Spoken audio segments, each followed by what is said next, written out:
A hush fell over La Commedia de Luna like a shroud of finest silk. The curtains rose, and the second act of Longest Day, Longest Night had begun. The scene was once again Ponyville. A stylized sun hung on the horizons, reeds of the cobalt light to indicate that it had just been raised. Scattered across the theatrical town, ponies burst into song. Making friends in Ponyville today. Ponyville! Hoof on down to Ponyville, every pony. Check out our store that sells only two things. Get some books from our tree library. Just don't mind the crazy librarian. You should trot down to see our boutique. It's the perfect place to be, judgmental. Our weather mare's so freaking lazy. Who the hay still uses an abacus. There's the stuff that got eaten by parasites. Despair led them all here from the forest. Ponyville leads Equestria in disasters. But then again, it could always be worse. Because at least we're not the trot. We're not the trot! And with that, the various ponies scattered off skates through an assortment of doors and arches, ostensibly going about their daily business. As though on cue, Stage Trixie and Stage Lyra emerged from the rest of the sea. Oh, great, thought Trixie. What will I do now? If this sticks all closely to the real sequence of events, I'm about to attempt to fix the Longest Night Festival. But then again, when has this play borne any relation to what actually happened so far? Where the buck did that song come from? You are right, mon amour, said Stage Trixie. I did just need a good night's rest and a little snuggling. I'll still have to work hard to sell some festival by tonight. I can and will get it done. I will not disappoint Princess Luna again. Stage Trixie and Stage Lyra shared a hug and kiss. Trixie tried to control her embarrassment. So, my love, what are the plans for today? Asked Stage Lyra. I have so much to do if I am to salvage the Longest Night, and little time it was to do it. I'll have to make arrangements for more than just apples to be served. Talk to the weather manager and ensure that some pony competent is managing the weather for the festival. Try and get some proper decorations in place. And get the hold of some pony to do the anthem. You know, Trixie just had a thought. Is this the third time we're doing this? Yeah, Trixie. Interesting enough. Oh, well, happy anniversary. Thank you. I get a hold of some pony to do the anthem. Sounds like quite a day. Should I come along, or do you think you'd look better without your lover taking along? Stage Trixie wince. I am afraid that might be for the best. I expect I'm going to have to strain my authority and ingenuity to the limits to get this to work as is. I'm afraid I can't afford any signs of inconvenience just now, but I will make it up to you when we return to Canterlot. I understand, said Stage Lyra cheerfully. Their ears perked up. Hey, you mentioned you need some pony to play the anthem? Yes, asked Stage Trixie curiously. Well, why couldn't I do that? I'll spend today practicing my harp, then at least one part of the festival will go right. Thank you, said Stage Trixie, exulted a sigh of relief, wrapping Stage Lyra in a hug. Happy to help, said Stage Lyra with a smile. Carrot Top bit her lip as he watched Lyra and Bob-Light cling to each other like drowning ponies clinging to a spar of driftwood. This play had been rough on them all so far, but those two were taking it worse than the others. On stage, Representative Trixie had just made her way to the Redrose office. Rainbow Dash was sewn sprawled on her desk, with shades over her eyes, and loud snores echoing through the theater's sound implication spells. Ahem, said Stage Trixie. Stage Rainbow Dash continued to snore. Ahem, said Stage Trixie, this time a bit louder. Stage Rainbow Dash's snores continued unabated. Ahem! Bellowed Stage Trixie, an impassable echo of the Canterlot voice. Stage Rainbow Dash leapt up to the air, wings and limbs splayed out in every conceivable direction. Sunglasses flying off her face to reveal bulging eyes. It said something that sounded vaguely like, what? Ahem, repeated Stage Trixie in a normal tone of voice. I am Trixie Lilamoon, official representative of the Night Court of Luna to Ponyville. I am here to discuss the weather scheduling for tonight's festivities with you. Relax, dudes, chided Stage Rainbow Dash as she got her various appendices under control. The weather will be fine. No need to go waking up decent ponies from their naps. I beg to differ, said Stage Trixie. I have seen the numbers for Ponyville's weather service. It's impossible to control the ever-free weather, and that weather drifts past the border and hits the town with an unscheduled storm every few weeks. I can see one brewing up out there right now.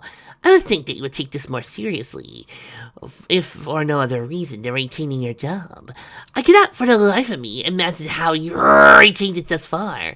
But if one cloud is out of place tonight, I swear on Luna's horn, I will ensure that you go there right along with me! Stage Rainbow Dash snored. Like I'm gonna let you in a little secret, Sugar Cube, she said Leon confidentially. I've got connections. Fluttery Posy and I go way back. As long as I keep her happy, there's no way Thunderous Posy's gonna kick his little butterflies BFFOA out in the cold. What? How did Luna's name did Double Dash find out about that? What could have told him? No pony knows about that except me, Thunderous, Dash, and maybe Fluttershy does is fragrant. And none of them would have told us. So how? On stage, Rainbow Dash was still speaking. Let me give you a piece of advice. Listen up a tad. Your plot hole's tired and the logs on old Thunderous is safe. There ain't no pony what likes a tight plot, she snored. You think that mint shake of yours would have loosened up a bit, or are you saving yourself for marriage? Across the table from Carrot Top, the real Lyra made a noise that sounded as though somebody had jammed a whole carrot down her throat, and Bonbon's chair began to audibly crack under her grip. Stage Trixie sputtered, That is none of your business. You may think you are safe from having to do your job because of your special relationship with Fluttering Posy. But in case you missed it, the princess is coming here tonight. And if she gets rained on or struck by lightning because you were too lazy to pay attention to the weather, I guarantee you that neither Thunderous nor Fluttering is going to stick their neck out for you. Oh, that, she stormed off. Stage Trixie's next stop was the Ponyville post office, where Stage Ditsy was standing behind the desk. Stage Dinky was nowhere to be seen, and Ditsy felt a slight prick of disappointment. She rather hoped that Double Dash would have included her muffin playing mailman for today. Still, given how many other things he muffed or altered for his play, it wasn't too surprising that a little bit of adorableness got dropped. Anything you wish me to do, ma'am? Stage Ditsy whispered. The theater sound protected spells, making the whisper easily audible to the entire stage. Just need a letter to deliver, said Stage Trixie, holding out an envelope in her aura. Same-day delivery to Cloudsdale. Oh, right, my other job, said Stage Ditsy with a chuckle. Ditsy glanced at the envelope. Oh, whether for hire company? Yes, confirmed Stage Trixie. That storm over the Everfree is getting worse, and the weather captain apparently feels that because Fluttering Posy's BFFOA, whatever that means, she does not have to actually do her job. I'm not about to let Princess Luna get rained on if I can help it. Best friends forever of anyone, said Stage Ditsy. After a moment's pause, she shrugged her wings. My sister uses the term. Anyway, can't argue with your logic, but this is gonna be expensive. You sure you have the bits for it? Stage Trixie shrugged. I might have to do a bit of grazing to make it to the next stipend, but I'll make it work somehow. After a brief stage transition, Stage Trixie arrived at Carrot Top's farm. Oh, perfect. What in goodness name is going to happen now? Carrot Demon Attack! Actually, that might be a relief compared to what Double Dash is likely to throw in here. Representative Lunamoon, said Stage Carrot evenly. What brings you here? I have a proposition of sorts for you, replied Stage Trixie. Did you mean what you said yesterday about wanting a shot at some of Longest Night's sales? Most definitely, but you know the mayor will never approve of any application to sell at the festival by some pony other than an apple. They provide too much of the food and jobs here for the mayor to risk going against their wishes. Ah, but I think I may have a workaround, Stage Trixie chuckled lightly, tapping the side of her nose with one hoof. I think you will find, she said, that the paperwork is strictly for food, as intended to be sold on the grounds of the festival. But if you were to say, use my front lawn, which also happens to put it in town center, where the festival will be happening. The apple's still uncle as you like it, lupo or no lupo. It's some pony punching on their private preserve, Stage Carrot warned. And why in goodness names to the Longest Night be the Trust's private preserve? Retorted Stage Trixie. You have every bit as much right as any other pony to try and sell your goods, even if they were not necessary to ensure that there is proper food available on Nightmare Night. It is my duty as the princess's representative to ensure fair competition here in Ponyville. If the Apple Trust is so fragile they need a monopoly on the big festivals to survive, then maybe they ought to go down and leave room for some sturdy businesses to take their place. Admitted Sage Carrot Top. Well, I sure hope you know what you're doing. So do I, admitted Sage Trixie. The real Cheerilee wasn't surprised by the noises coming from the closed door behind which her stage counterpart lurked. Cherry Blossom evidently graduated to professional acting since Cheerilee had last saw her.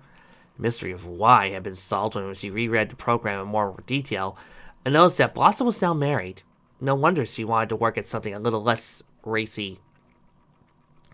But there was still a certain level of typecasting when you had a marked talent of sex appeal. Honey, that doesn't always help. Some porn stars are married, and most of the time their husbands or wives are all for it. Trust me. At any rate, there had been quite a stirring volume of moans, squeaks, and shouts coming from behind the door, where Stage Trixie arrived on the scene and knocked vigorously. These were quickly stifled, and a moment later the door opened and Cheerilee's house was illuminated. At least 2 ponies, judging from the number and color of visible limbs, were protected blankets of the bed. Stage Cheerilee, meanwhile, was wearing socks on 2 of her hooves, and had a third sock of a different color still gripped in her mouth. Her mane was mussed and tail was fluffed. Oh dear Luna, is that supposed to be Raindrops' wing poking out there? And who's the other pony supposed to be? To recognize the color, though I suppose it might help if I had more than a couple of legs to work with. Miss Representative, said Stage Cheerilee, what brings you here? I have come to discuss the decorations for the Longest Night Festival. Miss Lilamoon, Stage Cheerilee said, the students work hard on their art projects. You had said that before. But the mayor, she gave me final say on all decorations. Madam, Stage Trixie said, smiling, as festival overseer, I have final say over the decorations. And I say there's going to be a spot set aside for Luna to admire the art projects of the foals. But we are going to have an actual professional make the decorations. The curtain rose once more, now showing what was clearly intended to be the Longest Night Festival. The Ponyville Town Square was bedecked with blue and silver ribbons, and the stage was packed with ponies. In the center of the stage stood Stage Luna, her horn glowing blue, as a stylized moon crept up to the backdrop behind her.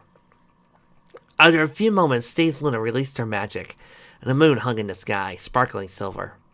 On cue, the ponies began to mill about and chat, the very figure of a festival going well. In the now open space at the front and center of the stage, Stage Luna and Stage Trixie drifted together. Where my student? Said Luna. I've heard all about your exploits tonight. The apples have complained about your overturning Ponyville tradition. The weather monitor has objected to your contracting a weather for hire team. He has been haggling me over your rejection of her submission for decorations. All of them have asked me to punish you. Said Stage Trixie, seemingly at a loss for words. But I have no intention of doing so, continued Stage Looney. A pony who is buffeted around by the whims of her subjects will never be a suitable noble of my court. I'm glad you assured there was appropriate food and clear weather tonight. Continue as you've begun. Your stay in Ponyville will be brief. Thank you, Your Majesty, said Trixie. Well, that's interesting, thought the real Trixie. I guess the idea is to make me look better. I almost wish Double Dash's Luna had ripped my hide off like that, like the real Luna did, though. It's a lot harder to stay angry at trying to make you look good, even if he is failing epically at it. There was a tremendous boom and a flash of light. When Trixie's eyes recovered, all the theater's lights had gone off, and even the spotlights that usually illuminated the stage. The only illumination was the flickering firelight by Stage Corona. Trixie grinned, not for the first time at night, at the quality of visuals. At least there was one thing about this place she could honestly appreciate. As an illusionist herself, she had a very good idea of how much magic, skill, and creativity must have gone into the play's special effects.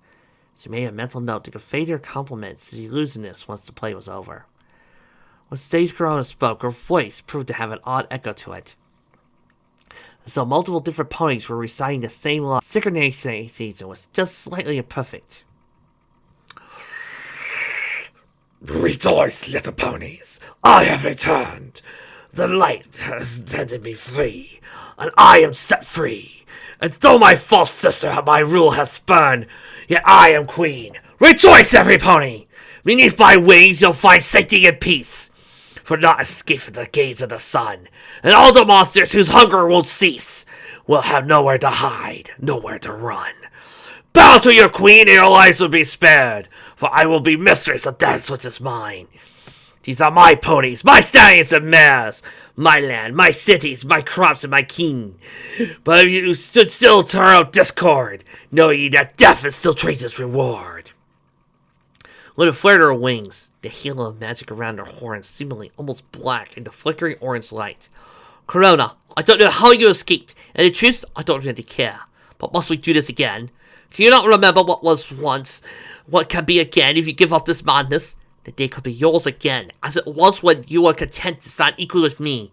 You'll take a generation or two for the fears to fade, but what's that to us? Says Luna stands softened by a hair's breadth, her voice becoming quieter and more intimate. Sister, I miss you. I miss you more than I ever believed possible before. Please, come back home. Tracy turned her head ever so slightly to cast her glance sideways, and her stomach twisted.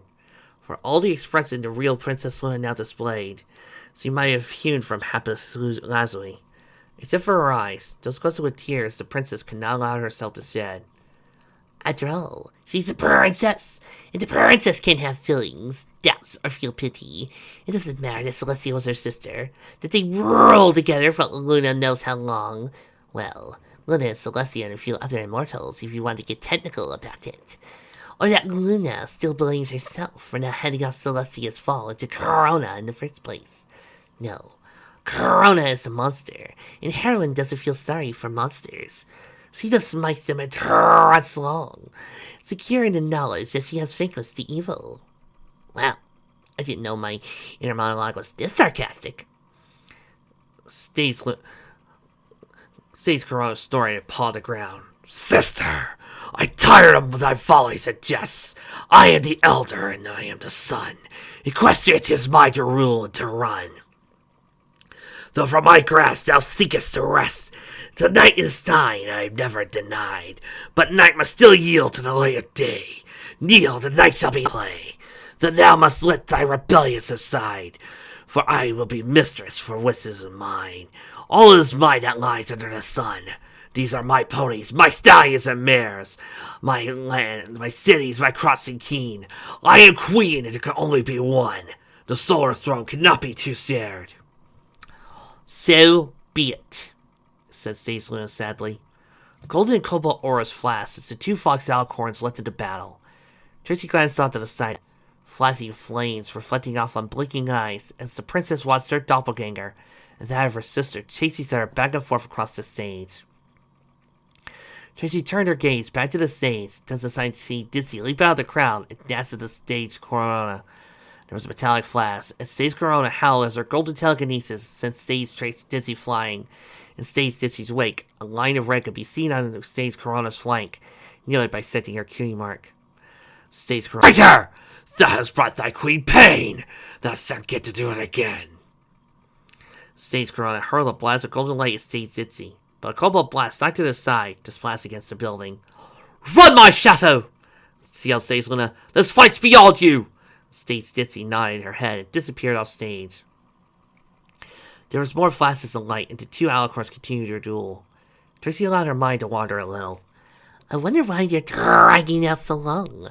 Probably to fire Luna a bit. Make it look like Corona really had to work to take her down. Or more likely, they're trying to pretend that Corona isn't as powerful as he really is. I can certainly understand that. Seeing Corona just overcome Luna so effortlessly was about the worst moment of my life. But I'm not even sure learning about the Night Court was worse. It's important to keep up morale in any war, especially in this one. Ponies are afraid, and that fear is one of Corona's best weapons. We only managed to beat her because we believed we could. If we had been too afraid to go for the elements, we never defeated Corona. Trixie's musings were interrupted by Stage Corona grabbing a foal from a crowd of ponies still crouching in the background of the stage. From behind Trixie, there was a squeak, and Trixie turned to see Dinky staring wide-eyed at the stage. Trixie glanced back, and sure enough, there was Stage Dinky in Stage Corona's telekinetic grasp, with a blade of sunfire held to her throat. On the corner of Vixen, Trixie could see Ditzy enfolding her filly in a hug, and, Trixie suspected not coincidentally, blocking her view at the stage. Meanwhile, Stage Corona said, "If thou persist in this pointless fight, know that this filly will feel the fire's bite." Stage Luna froze. In that moment, Stage Corona horn flashed white. The light grew brighter and brighter and brighter still. Everybody in the theater had to squint their eyes shut. Then the light peaked and was gone. Trixie grabbed open one eye, and when her optic nerves remained unseared, she opened both eyes, and of course, Stage Luna was gone. Stage Dinky was still in Corona's TK. Stage Ditzy was hiding somewhere. The rest of these stage elements could be seen in the crowd. Stage Corona flared her wings, and her Corona flared with them, spreading in a dome of flames like a bisected sun. "My little ponies, listen and pay heed. Pay heed to your queen. Pay heed to the sun. And the thoughts of treason in your hearts breed. Know that chances I'll give you but one. My traitor sister is bound in her moon. The elements lie inert and you're never free. Without our power elements boon, there's nothing can stand against me. That are fools who bow to a traitor. And some chance to resist you think you have, but you'll soon your lesson sooner or later. I wish not to dig that many graves." At this point, Corona's field flashed out as he scooped up several moles to stay stinking her grass. "If you desire your foes to live, utter obedience to me ye shall give." As he turned to depart the stage, hostages in tow. After Stage Corona left the scene, the theater was pitch black for a few moments, during which Ditzy felt her little muffin burrow into her side. Then the regular stage lights came back up. Illuminating was clearly the interior of the official residency of the representative of the Night Court of Luna to Ponyville. Stage Trixie and Lyra were sitting in the center of the room, huddled together like fillies cowering from a thunderstorm. Ditzy carefully raised her wing, but when Dinky saw no signs for detaching her mother, let her wing fall again. Holding her filly close and assuring in the oldest of languages that her mother was there to keep her safe. There was a quick knock on the door. Stage Trixie glanced through a peephole and pulled it open. Stage Ditzy, Raindrops, and Shirley tumbled in. "Is it you? What are those two doing here?" asked Trixie, surprised. "I thought they might be useful, ma'am. Raindrops here is strong, and his brother was among those taken by Corona. And if my suspicions about Miss Cherry's occupation prior to being a teacher correct, she has skills which might come in handy." "Suspicions which were never proven?" "All right," said Stage Trixie. "Every pony, we still have one hope to save our nation from Corona. The elements of harmony could stop her." She admitted as much as herself, and she was telling the truth about them being never free. "There's an old castle there, and the elements are hidden there. Princess Luna showed me once." "So we go in, steal the elements, and use them to sucker punch Corona?" asked Stage Shirley. "That's the general idea. I won't lie, this is a long shot, but we all see what Corona can and will do. If there's any chance, even the slightest, of stopping her, I have to take it. Are you with me?" "I'll follow you wherever you go, my love. You know that," said Stage Lyra. "I still have a duty, my princess," says Stage Ditzy. And a moment's thought, she added, "It's my sister. She'll never be safe as long as Corona has her." "I cannot imagine a more terrifying fate than trying to survive under her rule," said Stage Shirley. "Raindrops, in," said Stage Raindrops. "Then we better hurry," said Stage Trixie. They trotted out the door and off stage. Ollie returned to a different scene momentarily. The scene saw Golden Harvest's farms, with Carrot Top on her porch staring at Ponyville. "Where are you going?" she asked. "We're going to retrieve the elements of harmony and stop Corona," said Stage Lyra tearfully. Stage Ditzy faced Wing. "Wait, let me come with you," says Carrot Top. "I know the Everfree. I go there sometimes to gather herbs." "You're right. We could use someone who knows the Everfree," says Stage Trixie. "Look into the team." As if on cue, Ponies burst into song. "Oh boy, it's a song from Les Mis!" "You folks don't understand. Let's been waiting for 8 years to do a song from Les Mis on this channel. So, without further ado, let's hit it, fellas. Do you hear the pony sing from the mountain entrance to the glen. It is the music of a people who say, and when the beating of your heart echoes the beating of the drums, there is a life about to start when tomorrow comes. will you join in our crusade? Who will be strong with me? Do you dream of a night beyond the solar tyranny? Then you'll join in the fight for the right to live and be free. When the beating of your heart echoes the beating of the drums, there is a life about to start when tomorrow comes. Phew.